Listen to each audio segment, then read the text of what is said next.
తెలంగాణలో ఓ 2 ఎకరాల భూమి ఉంటే ఏం చేస్తారులా? ఇంకేం చేస్తారు? ఓ ఎకరంలో వరేసి ఇంకో ఎకరంలో పత్తో కూరగాయలో వండిస్తారు. లేదంటే మొత్తానికి మొత్తమే వరేసి తొలుసుతుంటారు. కానీ ఏండ్లకెళ్ళి ఎన్ని పంటలు తీసినా లోపటికే అవుతుంటే గా పంటలను నమ్ముకుంటే అప్పులు తీరేదెప్పుడు, తిప్పలు తప్పేదన్నాడు. హాగు అందుకే కొందరు రైతులు ఏరే తొవ్వలను నడుస్తున్నారు. మరి ఆ తొవ్వలనన్నా లాభాలు వస్తాయా లేదా అనేది అటెన్క ముచ్చట. గాని మొదలైతే గీ ముచ్చట చూడుర్రి.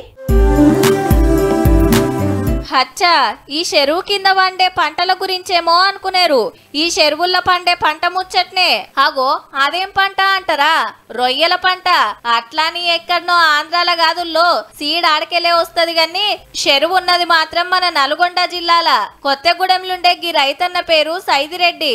6 ఎకరాల పొలంలా 30 నుంచి 35 లక్షలు ఖర్చు పెట్టి చేపల చెరువులు దవ్విచ్చి రొయ్యలు పెంచుతున్నాడు.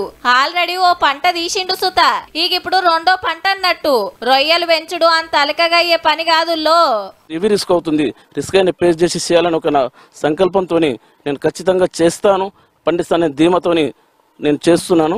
జరంత రిస్క్ ఉన్న కాయిస్తోని వ్యవసాయం నడిపిస్తున్నాడట కాక. లెక్కకైతే చేపలు ఉప్పు నీళ్ళల్లో పెంచుతారు. కానీ మన తాన అంత మంచి నీళ్ళేనాయే. ప్రెజెంట్ గా మాకైతే బాగానే ఉంది. కానీ దీనికి ఇక్కడ తెలంగాణలో 0 సాల్ట్ వాటర్ కాబట్టి కొంచెం ప్రాబ్లం ఎక్కువ అనిపిస్తుంది మాకు. సాల్ట్ వాటర్ లేదు కాబట్టి ఉప్పు ఇల్లే చల్లుతారట.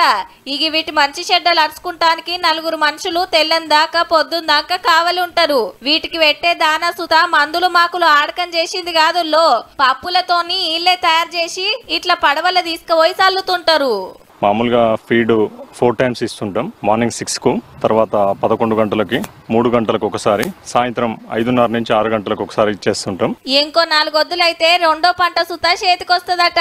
అగో జల్లెడతో బట్టి తీసుకొస్తున్నాడు రొయ్యలు. వాళ్ళకు సుత బగ్గనే చిక్కినాయి. అయితే ఇంత చెమట తీసి పండిస్తే మార్కెట్ సౌలతి లేక రేటు లేక మళ్ళా ఆంధ్రాకే పోయి అమ్ముకోవాల్సి వస్తుందట.